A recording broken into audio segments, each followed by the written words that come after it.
You guys can't see him at all. Bam! Dead. Good morning, guys. We got Scott here from Canadian Outdoorsman. I'll put that link down below. You guys are probably curious about this deer bait we have set up. A big mess of corn, and the snow all melted. The corn did not melt, but mostly it looks like everything we left is still here. With the cold temperatures, I find that the deer actually move out of the area because the leaves drop. There's not a lot of cover anymore, and there's not a lot of food, which is what I'm trying to solve with the corn business here. I got a special delivery I want to show you guys in a second. We're gonna head over to the shelter, but I did want to check the trail camera real super quick just to see. We got 21, which is better than nothing. We got a little rabbit in there. Oh no, that's a coyote. Shoot, I thought that was a deer. Look at, he's frozen right there. Oh, do you see that little guy? That guy is on the menu too. He came right in there. He didn't know what was going on. There's a squirrel as predicted. More squirrels, a rabbit maybe. Another coyote. That's crazy. Dude, there's freaking another coyote in here. There's like 2 coyotes coming through that trail. A squirrel, predictable. Dude, we might have to hunt squirrels here. We might have to hunt coyotes right here. we have to hunt coyote here. There's no doubt about it. There's literally more coyote on here. There's a coyote, a rabbit, and a squirrel. That's it. No deer. So far, this is not working. Not for deer anyway. But hey, we'll keep it here. Maybe we'll get something to come in. You never know. We got a special thing on the menu today, and I've got a special delivery I want to show you. We have so many freaking coyotes here. It's crazy. There's only a certain amount of potential out here for animal biomass, and if it's being taken up in coyote, like a coyote will convert a fawn that it grabs in the spring into more coyote, then you end up with fewer deer and more coyote, which is a problem for me because I don't particularly like eating coyote. I'll eat them if I have to, but I'd rather eat a deer. This was for the Lost Hunter Survival Challenge. Now it snowed about, I don't know, 10 inches or a foot. They're calling already. Shh. They're all over the place. But you know what? If we don't act sneaky, we act casual, they're not going to clue into us. But you can see a lot of the grass is falling down. If we get our meal out of this, we'll have some time to spruce this bushcraft shelter up a little bit. But that's the idea, is we want to get ourselves a crow. And so to do that, I got a special sponsor. It's not an actual sponsor. I actually contacted them. I said, these look really awesome. I want to try it. Just don't get me too excited. I got to get through this. I contacted them. I said, send me the suit. I want to try. I want to see if I can fool these guys. These guys are smart. So one's a woodland and one's a grassland. You're gonna take the woodland, I think. I want to try the grass because that's where we're gonna go. So I want to be out in the open. I want to see if this thing works. Well, sure, blame it on me if it all screws up. Yeah, if it doesn't work, it's all Scott's fault. No, I think this stuff. I tried this on already. It looks freaking wicked. Walktourgear.com. It comes in a bag, which is pretty sweet. You never know when you unbag some gear, it falls apart, and then you're like, "There's no way I'm getting back in that bag." What do you think? That's pretty good. I can't even see myself. That's kind of that's the thing. You can flop this over and not see, but that's where the face paint comes in. I don't think you want to shoot through this meshing here, but I mean, you could clear a couple holes and then just look through your window here. Bam! Dead. All right. I think we're ready to go. Scott's almost disappeared. You guys can't see him at all. All right, dude. Now we got to make sure the crows don't see us or hear us, because they're definitely going to clue into us now. They're just going to hear us giggling. They're going to be coming in. We're going to be sitting there going, suckers. Oh man, this is hilarious. Look at, I'm all bushed in. Like, I thought I might have to use gloves. Yeah. But I don't think I'm going to use gloves you at all. just throw them right over top and. Yeah, just hang it over top. And there's no way they're going to see your gun. No. I don't know, man. This is perfect. You look really good too. Sit right up against the cedar tree. He can sit right up in the grass. I'm going to sit right in the grass. Yeah. I'm gonna get a setup where the camera's aimed down. I want to sit right in the grass and pop out. You can hear them all around us now. Within about 10 seconds, 15 seconds, we got to get everything settled in. And as soon as they come in, we got to call it. We're going to have 1 or 2 shots maybe. What happens is the crows are so smart. They're going to circle around and they're going to warn all the other crows. So you hear the 2 resident crows, we got to shoot those 2. And then possibly one of them is going to be a scout. And the scout's like, he'll go in there, he'll sit on a tree and he'll wait. And then if everything looks and sounds cool, then he's going to come in. but we got to be ready. A bird, which is rumored to be as smart as like a 6-year-old or something like that. 6-year-olds aren't that smart. So if we can fool a 6-year-old, which we can, we could sure as shoot a crow. Looking good so far, so when I put up this hood, I'll pretty much just disappear. Barely be able to see me as I'm sitting down in there waiting for these crows to come in. One camera up there, that's gonna be an overhead view, so you guys can see how good that camo actually works, because that's the perspective that the crows are gonna have when they come in. They're gonna be looking down at us. So if the camo doesn't work, you guys are gonna know as much as the crows know, and I'm gonna know. This is for research purposes. So this is nice to have, you don't have to have.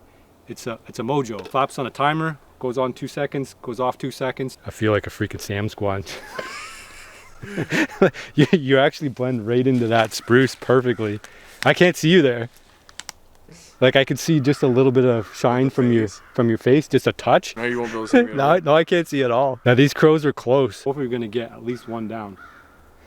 They're so close. I don't like that they're that close. We're gonna have to let them fly overhead. Maybe they'll pause and drop on a tree here. There you go, boss. And another one here. We've got a lot of stuff to carry over. Bring Mojo over here. We'll get set up over here. Now we're gonna be on the alert here with these crows. Now they're gonna be wondering what's going on. What are those guys doing with hanging out with our buddies down there? You're about to find out. So we'll just put one here. And it's nice to set up a little group of them. You go ahead and set that up, Scott. You got the collar too? Yeah. Throw them down here. We don't want them too bunched up. Button them up, but all I do, put them on the ground here with the stake like that, and just stand it up. We have to get rid of the main camera here. Turn the Fox Pro on here. The Crow Pro. The Crow Pro today. Fox Pro game collar. We should be good. It's gonna happen fast, boys. You better be ready.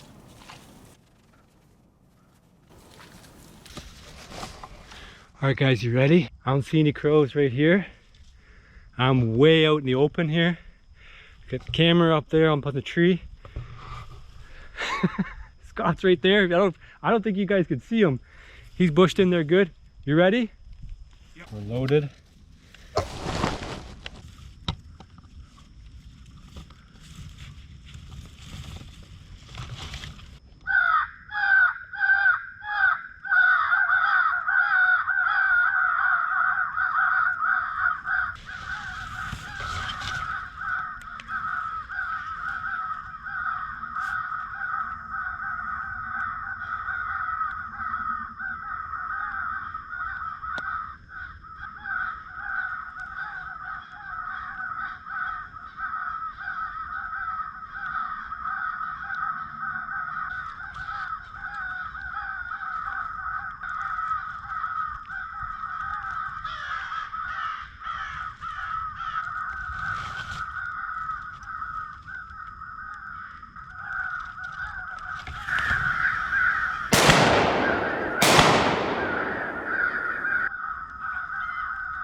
I was hoping Scott was gonna shoot. Like I could see they're all right above me.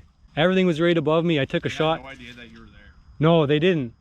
But they didn't want to come in. Like my sight line was not good having them directly above me. I forgot to put the mojo on, and the Tacticam battery was dead. So I don't even think I got the shot on camera. I might have been able to shoot. We're way up in the trees, so I would have had to like run out and shoot. It's a learning curve. So I was hoping Scott was gonna shoot, because where I was, I couldn't really, I couldn't see above me. There was a ton of them right above me in shooting. I did end up taking a shot. Trying to turn the Tacticam on, I forgot to put the mojo on the crow. And they came in like snot, and they didn't know did they see me, do you think? No, they definitely didn't see you. They had no idea. Like I filmed you with my phone sitting in there, and like, it's you're camoed in there good. You can wait a little bit and see what happens. Yeah. They'll probably come in and have another look, but I think if we do try it again, we'll stay off to the edges this time, and then we'll pop out and try to get a shot. As much as this works in the open, it's gonna work so much better just at the edges. Only for the fact that the shooting window is this little hole here. Yeah. And you need to have a shot where you're kind of off the edge. Yeah. If I was sitting over here in these cedars, I would have been okay. Give it a couple minutes. We'll try again. Hopefully give us another chance. They're going to be smart. You know what? This is what they're going to do. They're going to come in, and they're going to keep a safe distance, and they're going to pull every crow that comes in away from us. Probably. Because they know the jig's up, but we'll give it a shot. Otherwise, we got to go to another property altogether, try again. Well, you can fool a 6-year-old more than once with the same trick. So. Sometimes it helps to trick them the next day, though. because something resets in their mind. Same with crows. Yeah. So I got the mojo fired up, and Scott just actually moved all the crows around. So there's a scout, looks like, and then it's a different setup. So they're not going to be like, oh, there's the same 3 dumb things that were there before that messed us up the first time. You guys ready? All right. We ready to go here?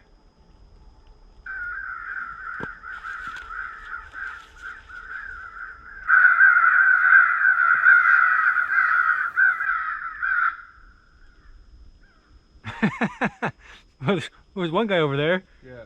What's he doing? Telling him, don't go over there. Bad idea. That's 4 minutes. Yeah. It ain't happening. Oops.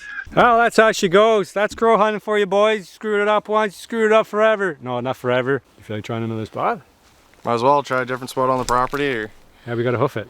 If we stay here, it's not gonna work. We gotta go try a completely different spot with completely different crows. Yeah, it's like duck or geese where you just wait another half an hour and then they come back in. Yeah. Especially with the crows that are around here, the resident crows. So they're here all the time, right? So they're not like passing through. So either they're here, you shoot at them, you get them, or they're gone. It's not like another flock's gonna come in. At least my experience. Your area might be different. They're not a migratory species, so they don't fall under any laws or permits all year. Take as many as you want, shoot as many as you want, but they're hard to shoot. Yeah. They're challenging, but that's why we're doing it. All right, let's give it another shot. Well, it seems like every time I bring a new guy out, we don't get any crows. There's a bit of a learning curve on this crow business. So we got our lines crossed up last time, and I was trying to get Scott to shoot, and Scott's like, he's pointing, and I didn't know what he was pointing at. I thought he meant they're up high, but I'm loving this ghillie suit. I think we're gonna set up one on either side of the trees here. If we get them to come in, we're gonna run out and pop them. If not, we're gonna have to try another day, but that's hunting, man. It doesn't work always the first time. They work really well, don't they? How do I not look like a Sam Squatch right now? Love it. We actually heard a crow. I don't know if they're gonna fly like this, to be honest. You hear a crow? I don't know I'm yelling. So we're gonna call it. he still looked like a Sam Squatch. If you want to see me, go over to my channel and watch my perspective of it, because I got my camera up in the other side. Shameless plug. Yep. I don't know why I'm nervous, but here we go. Crow fight. I don't know why the crow fight works so good, but it seems to get them riled up. Ready, Scott? Okay, we're gonna call it.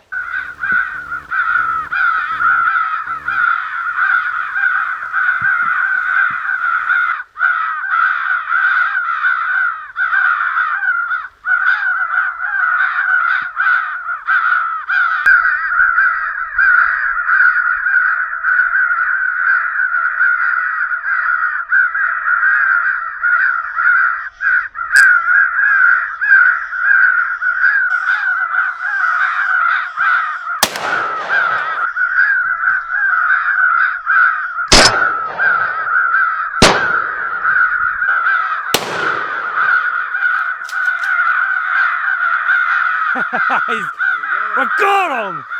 Yes! That's on him.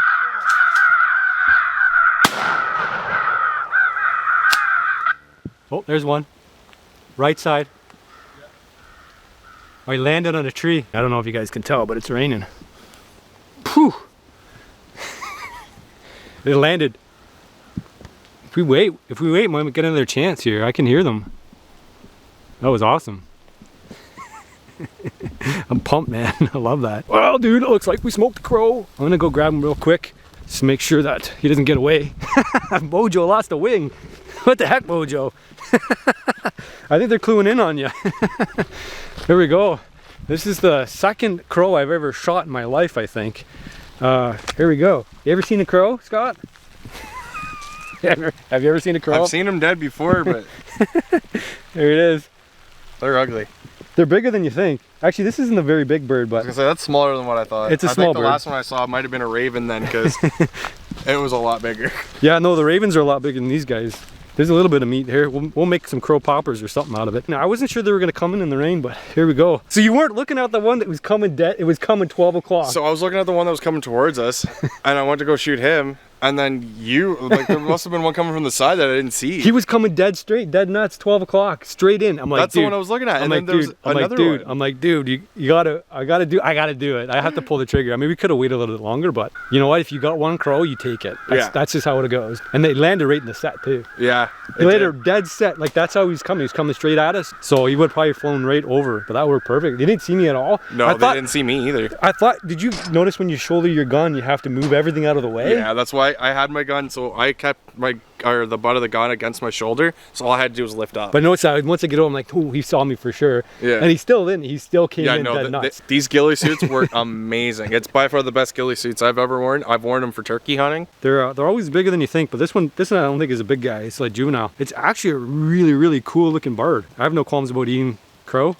I've eaten worse. It's more the idea, right? It's what they eat. I mean, they're eating grain and corn and whatever else from the field, just like every other animal. They just happen to eat some disgusting things from the road every once in a while, and that's how you know them. That's how you see them. And now they're all just sitting up in the trees laughing at us. You hear them over there barking. That's how it goes, man. Take your shot. That's it. We're gonna jump back over to the Bushcraft Shelter, and we're gonna cook this guy up. Wow, dude, what a difference a day makes. Yesterday was getting super dicey with the freezing rain business, the camera gear and all that, so I decided to pull the plug on it, and then overnight it got just below the point of freezing. So now we got beautiful, beautiful snowy weather. It's a lot more conducive to doing a bushcraft cook. The only thing is, it's about as hard to get a fire started in this condition as it is the rain. Not as hard, I should say, but pretty close. You got the Bushcraft Shelter holding up. That's the only place that's not got snow on it, even though there's a little bit in the bedding. So we're gonna get that cleaned out. We'll get the fire space cleaned out. It is getting really damp in here in the swamp. We'll make the best of it and make that more hospitable. I would like to keep coming out here throughout the winter. We gotta get some work done if we're gonna make that a go. It's important to get that pad all cleaned out so there's not water. We don't want our coals to be falling inside there. I like this, that there's a log out here in the front, which is nice to have, because it's actually making a bed here.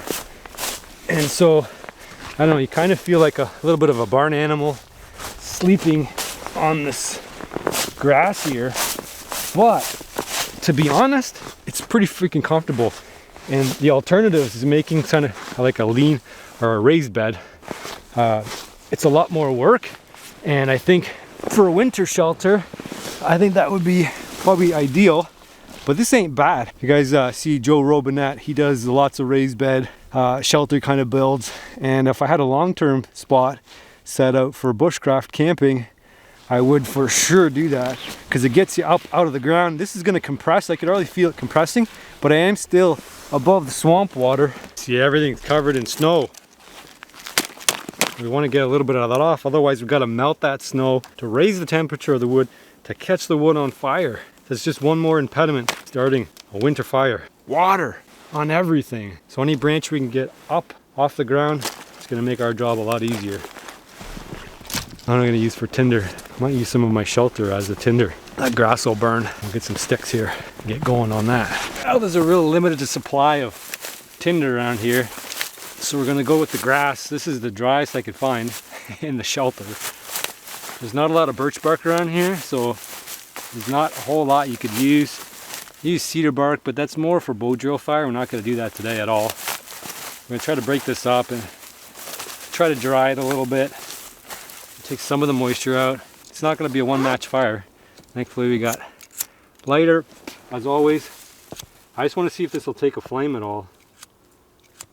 Yeah, some of them are working. Most of them are not. They're wet. It's been raining for the last few days, and it's been cold and rainy and cold, and then frost means that there's going to be a lot of moisture left in here. So we're probably going to have to work quite a bit just to dry this out as a tinder. Not too concerned about all the smoke coming up. Just needs a little bit more oxygen, but I'm not going to disturb this fire. I'm going to let it do its thing. I realize I'm not going to win everybody over with this fire building technique, but it's what works for me in these conditions. Is I stack up a pile of wet. You can see how everything is sticking to the twigs right now, all the snow, just because of the temperature. And if I throw it on wet like that, it's not going to burn, of course. So the technique is to stack up as high as you can without smothering the fire down below, and then all of that stuff up top is going to dry. Some of it's going to drip down in the fire, but that's part of the nature of what's happening today. and I'll probably have to squish that down, just make sure all that heat and the flames is making contact with the wood. But I can assure you that fire is getting plenty of oxygen because of the mess of sticks and how they're oriented and not compressed. You'll be able to get some coals out of that, although it's going to take at least a half hour, at least an hour, probably two. I wasn't super picky when I picked this spot, and there's lots of junk kind of in the way, trip hazards around the fire. Of course, it's in a swamp, so it's kind of wet. Just do a little bit of maintenance every time I come out. I like to get rid of some of these stumps here, but when you're walking toward the fire, you don't want to be tripping on something coming through. But it is cozy, and it's sheltered from the wind, which is good. Working its way up now, up through all that wet stuff and drying it. We're all wet on the outside, not on the inside, but you got to dry the outside first before it'll catch on fire. We'll actually probably cook it on here. It's got enough heat, sort of slow cook it, and then once that's going, we don't want to dry it out, but we also don't want to eat crow raw. That would be bad news. We're gonna caveman cook this thing. That means on a stick. That means nothing fancy. I'm not adjusting myself. I actually have a knife in my pocket. Happy to see ya. I tell you what, I am a little bit concerned about eating crow. Same as I would be eating a coyote or any kind of predator. The benefit of eating a crow, though, is it's not a mammal. Diseases that would affect a crow won't necessarily affect a mammal. But that's not a rule. That's just a generality. But there was a report of a guy who ate like 100 squirrels, brains and everything, and he had contracted a prion disease. And you don't know if you got it right away, which I guess is the fun part. It can show up 10, 15, 20 years. Kind of stays dormant in your brain until it becomes a problem. There's not a whole lot of meat anywhere but the breast, and so that's what we're going to target. I can't really show you how I'm going to clean it, but if you've cleaned a duck or you've seen it done, same thing. I'm just going to go straight in for the breast and carve those out. You got 2 legs and 2 little tiny breasts. Well, they're not teeny tiny. I mean, you might be wanting if this is all the breast you had to offer. But this is about making do with what you got. I don't know. I have nothing. I got nothing. It's a crow. You probably need like a murder worth of crow. Probably put it all in the same one. That way we can get even heat applied to both. This is as big as you can get right now. For all those people who really, really love the spice. And that's a lot of you. So thank you for that. TheWoodedBeardsman.com/shop is where you're gonna grab it. Here we go. Call it a dry rub if you want. Call it a wet rub. That's perfect. That's gonna smoke nicely. Low and slow. The weather's beautiful. I love this. Mild temperature, overcast, holding that warm temperatures down below here and not radiate up in the sky because it's not clear. Not a lot of wind. Super quiet. Love it.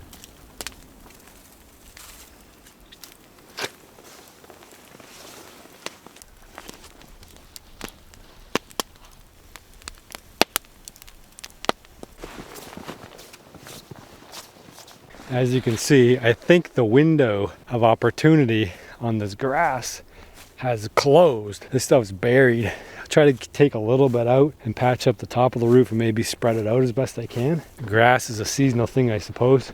There's some spruce here that would do, but I don't want to cut too many of the limbs down because they make nice shelter for the animals too, not just for people. It's a problem with natural materials. Sometimes they're there, sometimes they're not.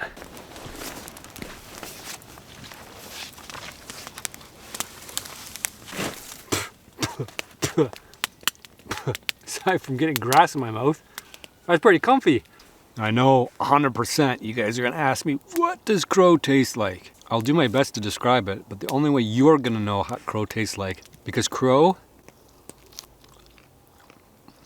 tastes as good as the method in which you prepare your crow. The same as all wild meat. Now, I would never say any particular animal is not good to eat.